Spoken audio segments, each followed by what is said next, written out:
Welcome to Hidden Chapters. Some stories begin with noise. This one began with silence.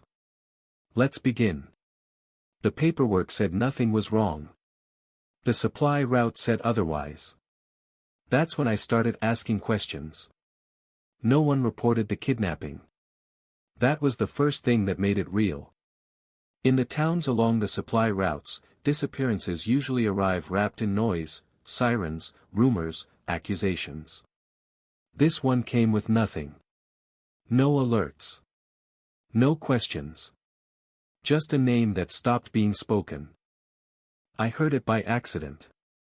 A logistics run had stalled near a clinic I'd passed dozens of times.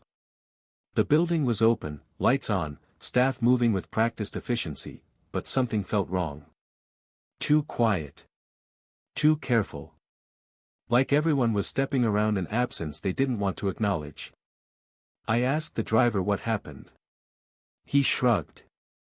Doctor's gone. Vacation? I asked. He shook his head. Family issue, they say. They always say that. I'd spent enough time in this region to know how language works when fear is involved. Words soften. Facts blur. Silence does the heavy lifting. I checked on my own time. The doctor's name wasn't on any report. No missing person notice. No request for assistance. Local police had logged it as a private matter and closed the file the same day it was opened. Too fast. Doctors don't vanish quietly unless someone wants them to. I started asking questions that didn't sound like questions. Who covered his shifts? Who accessed the supply room after he left? Which deliveries were suddenly delayed? Patterns emerged quickly. Medical kits rerouted. Refrigerated containers moved off schedule. A warehouse invoice adjusted by hand instead of system. That's when I understood what kind of disappearance this was. Not leverage for money. Leverage for skill. Someone had taken him because he knew how to keep people alive who weren't supposed to survive. That kind of work doesn't happen in hospitals. It happens in places that don't exist on maps. I sat in my truck that night and watched the clinic lights flicker off one by one. The building didn't look abandoned. It looked paused. That's when I made the mistake people like me always make. I decided to confirm what I already knew. I pulled older transport logs from a route I wasn't assigned to anymore.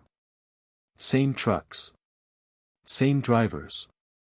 Same detour through a coastal road that had no reason to exist for medical cargo. No checkpoints.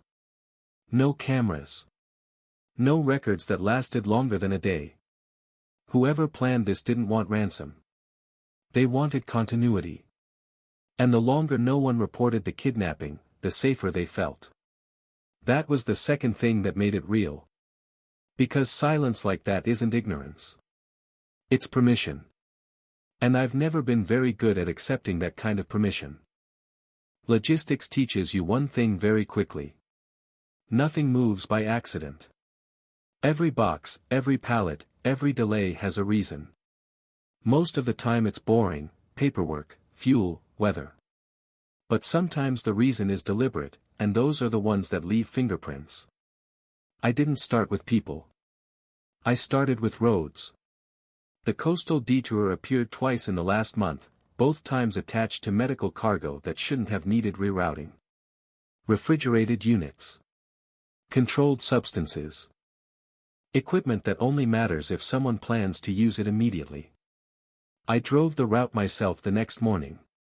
No checkpoints. No cameras. Just a narrow stretch of road hugging the coast, with turnoffs that led nowhere official. Fishermen used it sometimes. Smugglers avoided it because it was too obvious. Which made it perfect for something that wanted to look legitimate. Halfway down the route, I found the first sign.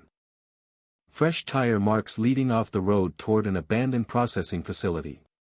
Not hidden. Not erased. Left there because no one expected anyone to care. The building had been shut down years ago.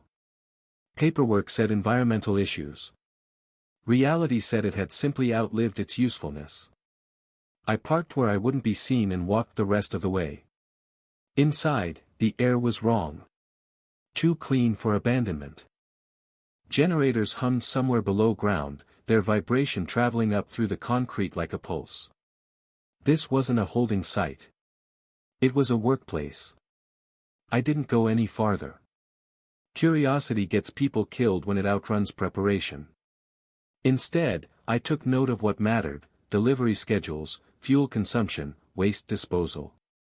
The quiet details people forget to hide. Back in town, I checked hospital records through channels that still owed me favors. A recent spike in emergency supply requests. Pain management drugs.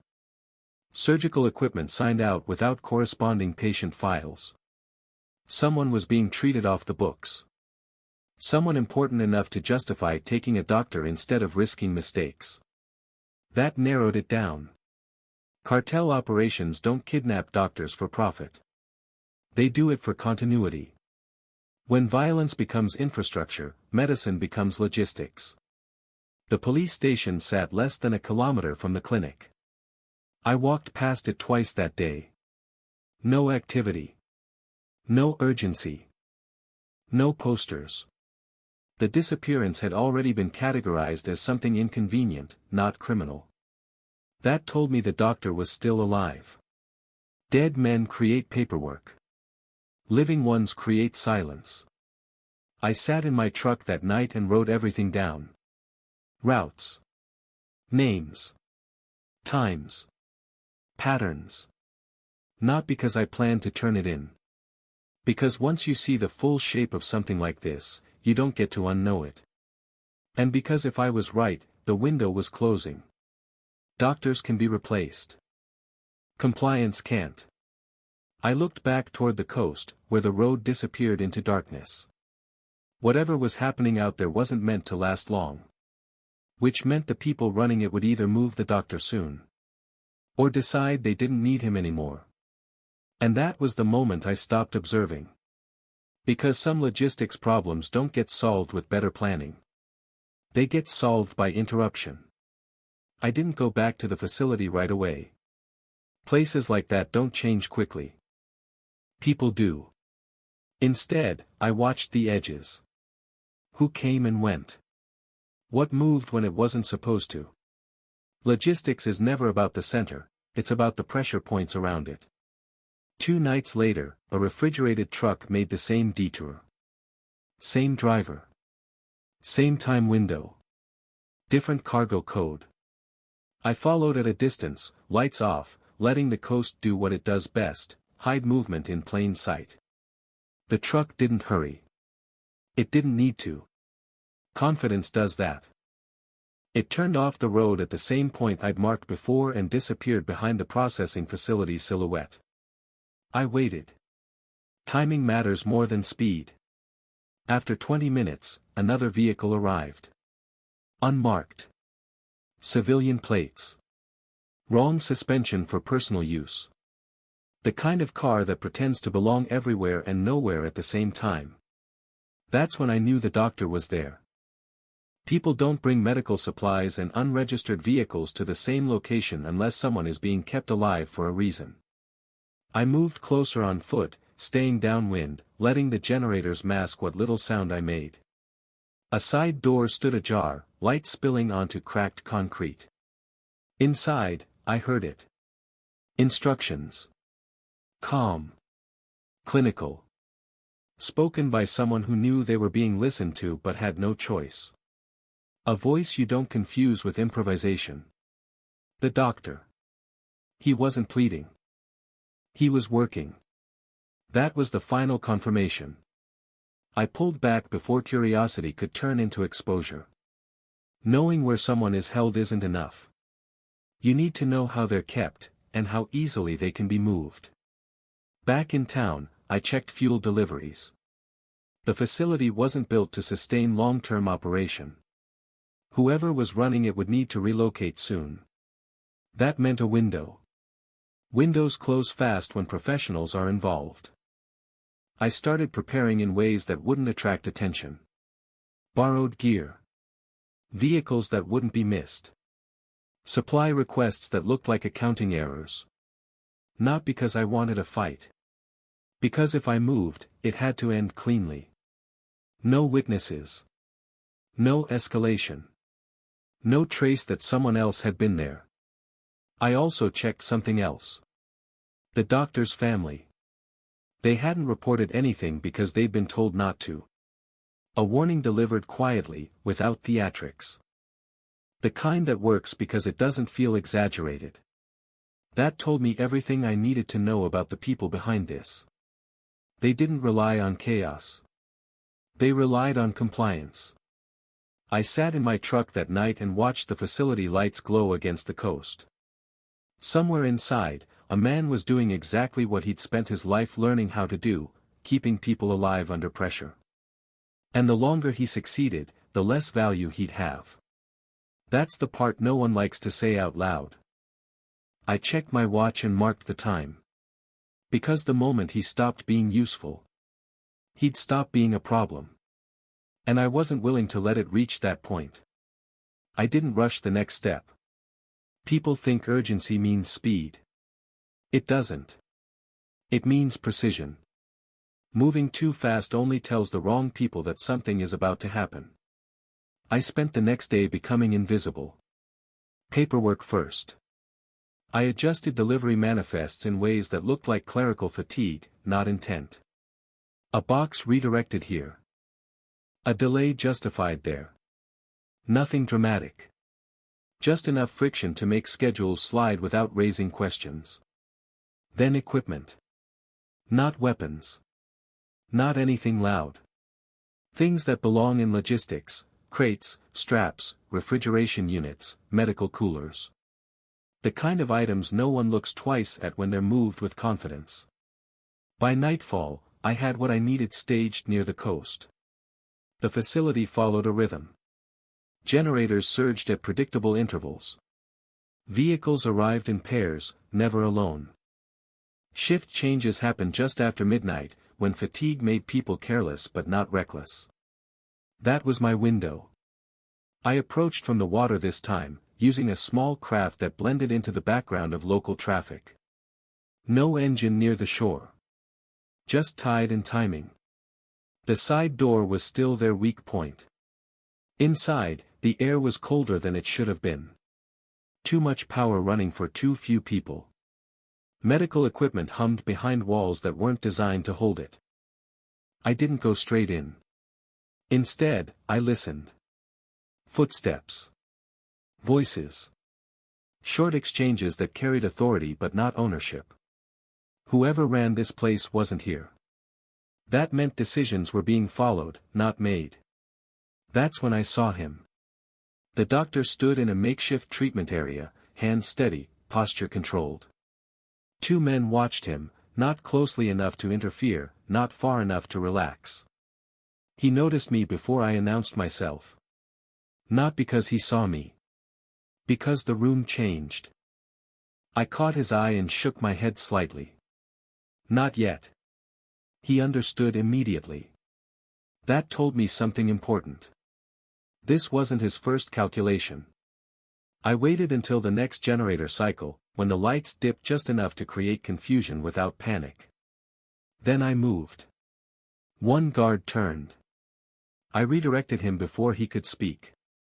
The other followed half a second too late. No noise. No struggle that mattered. I stepped into the room and spoke quietly. We're leaving. The doctor didn't ask how. Didn't ask when. He only said, the supplies. That question decided everything. They go too, I replied. Because taking the man without the tools would just move the problem down the road. We worked fast but deliberately. Critical items only. Anything that couldn't be accounted for as routine loss stayed behind. Missing equipment draws attention. Broken logistics draws investigation. As we moved toward the exit, I felt the weight of the decision settle fully. This wasn't rescue. It was disruption. And once you disrupt something like this, it doesn't rebuild quietly. Outside, the night held its breath again. And for the first time since I'd noticed the absence, I knew I was about to create one of my own. We didn't run. Running turns quiet work into noise, and noise brings questions. We moved the way logistics always moves, predictable, unremarkable, on schedule. The doctor followed without hesitation, carrying a medical case like it belonged to him. Which, in a way, it did. Years of habit guided his hands, his posture steady even now. Fear hadn't paralyzed him. It had focused him. Outside, the facility hummed on, unaware it had already begun to empty. We reached the loading area just as a delivery truck rolled in from the road. Same route. Same timing. I'd counted on it. I stepped into the light and raised a hand. The driver slowed, confused but compliant. That's the power of confidence, people assume you belong where you stand. Delay, I said. Inspection issue. He nodded and cut the engine without argument. We transferred the cases quickly. No scrambling. No urgency that could be mistaken for panic. The doctor checked the seals as we worked, instinct overriding circumstance. You've done this before, he said quietly. Yes, I replied. Just not like this. Once everything was loaded, I waved the driver on. He pulled away, already forgetting us, his mind returning to the road ahead. The small craft waited where I'd left it, rocking gently with the tide. We pushed off without sound, letting the water carry us away from the shore that had borrowed the doctor's life for too long. Only when the facility lights faded into the distance did he speak again. They told me it was temporary, he said. That I'd go home when the work was done. They always do, I replied. He looked at the dark horizon. And now? Now, I said, you disappear properly. We reached a secondary dock an hour later. Not marked. Not guarded. Just a place where transfers happened because they needed to. People were waiting there, not officials, not soldiers. Just professionals who understood discretion better than authority. The doctor was handed off with nothing recorded. No signatures. No timestamps. Just a quiet agreement that he would never be brought back into anyone's leverage. Before he left, he turned to me once more. They'll look, he said. Yes, I agreed. But they won't find you. That's not the point, I said. He studied my face, then nodded. He understood. As the dock emptied and the night resumed its ordinary shape, I felt the finality of it settle in. The doctor was gone. The supplies were gone. The operation had lost its center. But disruption has a cost. Places like that don't collapse immediately. They adjust. They reroute. They look for replacements. And now, somewhere along the coast, people were realizing something had gone wrong, not loudly, not yet. Just enough to make them uncomfortable. That was fine. Discomfort is where mistakes begin. And mistakes were exactly what I needed next. By morning, the coast looked unchanged. Sunlight flattened the details, softened the edges. Boats moved. Trucks passed. The facility sat quiet, just another abandoned structure pretending to be irrelevant. That's how disruption hides best, by letting everything else continue. I stayed away that day. You don't return to the scene of a clean extraction unless you want to be noticed. Instead, I watched the secondary effects. Fuel orders cancelled. A refrigerated shipment rerouted twice before disappearing from the system entirely. 3 drivers who usually moved without question suddenly stopped answering calls. That told me they'd felt it. The doctor's absence wouldn't trigger alarms right away. They'd assume a delay. A miscommunication. Someone else's mistake. Organizations like that don't admit loss until they're forced to. But the supplies were another matter. Medical inventory doesn't vanish quietly. It creates gaps, and gaps demand explanation. By late afternoon, the facility went dark. Generators offline. No vehicle traffic. No replacements arriving. Whatever authority managed the site had decided it wasn't worth salvaging. That meant escalation elsewhere. I followed the paper trail inland, not to find them, but to understand where they'd go next. Logistics always seeks the shortest path back to functionality. New sites. New personnel. New compromises. That's when I saw the message spread. Not written. Not spoken. A series of small adjustments across unrelated operations. Routes shortened. Timelines compressed. Decisions made with less margin than before. Pressure. They were compensating for the loss of something irreplaceable. That's when the risk shifts. People forced to improvise make mistakes. They cut corners. They trust the wrong intermediaries. They accept solutions they would have rejected a week earlier. I didn't interfere again.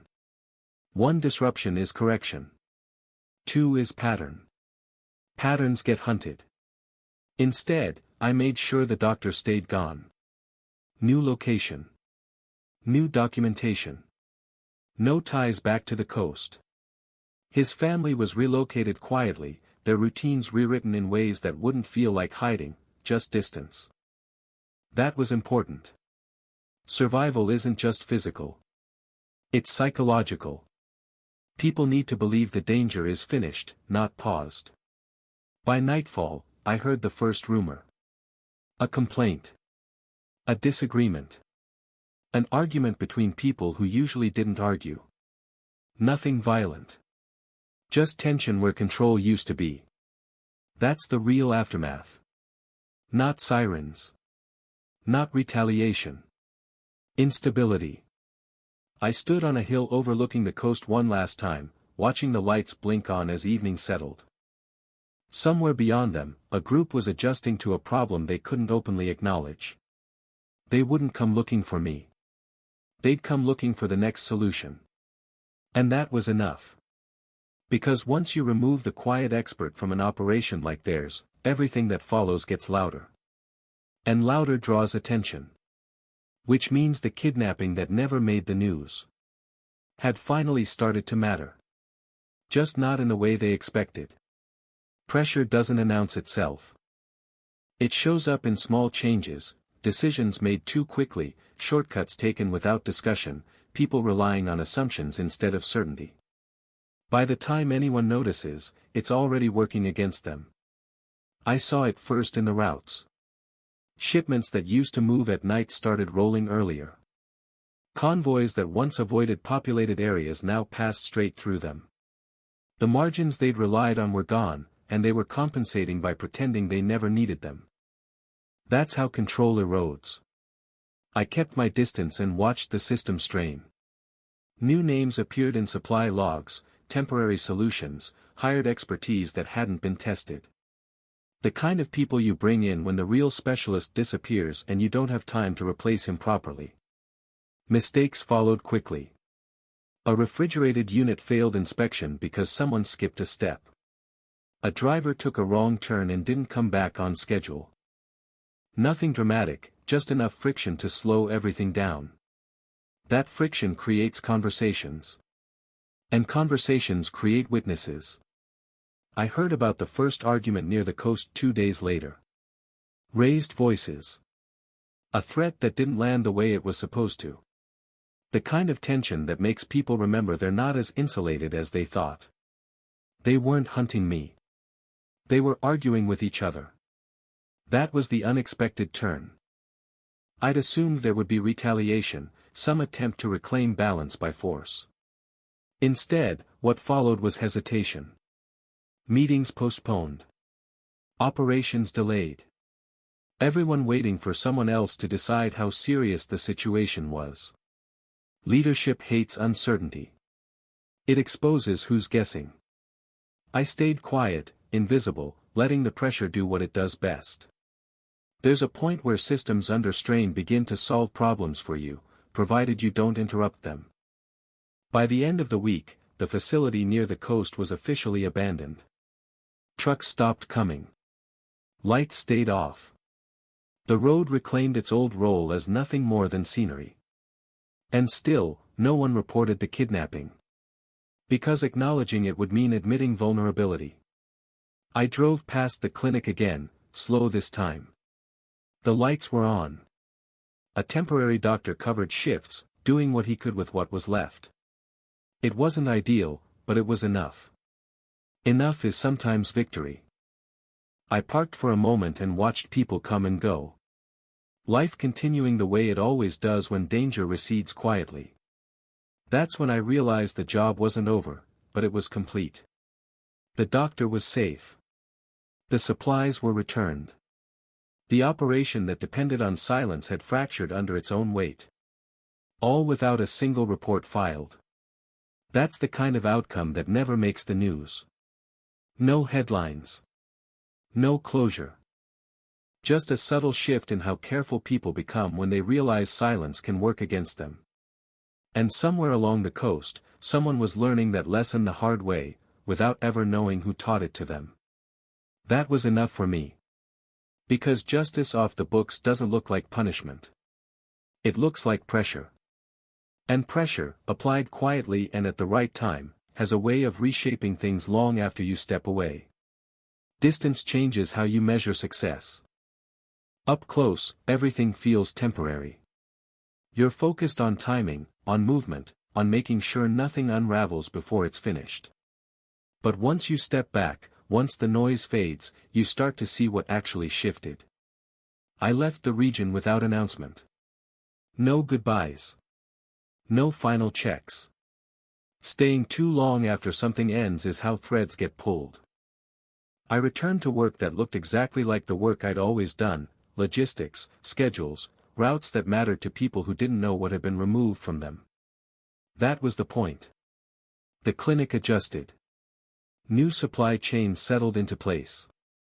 The doctor who replaced the missing one did his job, imperfectly but honestly. People complained. People adapted. Life recalibrated. And somewhere far enough away to feel unreal, the original doctor began a different life. I didn't track it closely. Knowing too much ties you to outcomes you don't control. All I needed was confirmation that he'd stopped looking over his shoulder. That came quietly. A single message through a channel that never keeps records. 2 words. No signature. All clear. I deleted it and went back to work. The facility on the coast stayed empty. The road returned to what it had always been, a shortcut for fishermen, a dead stretch of asphalt for everyone else. No new operations moved in. No replacement took its place. People assume that when something disappears, it's because someone stronger erased it. More often, it's because maintaining it became inconvenient. That's the real currency, effort. Weeks passed. The pressure I'd felt began to loosen, replaced by something steadier. Not relief.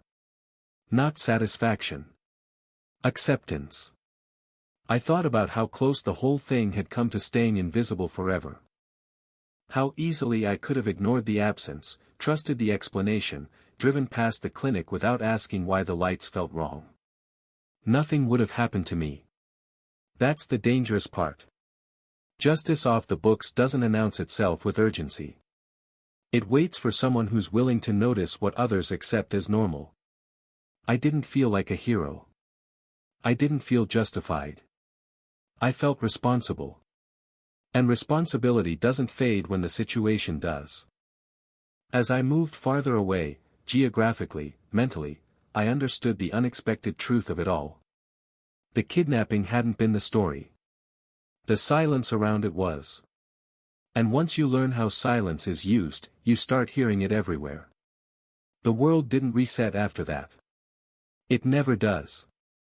Things continued the way they always do, trucks moving, paperwork clearing, schedules filling themselves in, but something subtle had shifted. Not just around the coast. Around me. Once you take justice off the books, even once, you start seeing how often it's missing. I noticed it in conversations that stopped mid-sentence. In explanations that arrived too quickly. In the way certain absences were accepted without resistance. Silence isn't rare. It's maintained. I didn't involve myself again. That mattered. Intervention only works when it's singular. When it doesn't become a pattern that someone can trace. The moment you turn quiet correction into habit, it stops being correction and starts being exposure. Still, echoes remained. A shipment refused by a contractor who suddenly found better terms elsewhere.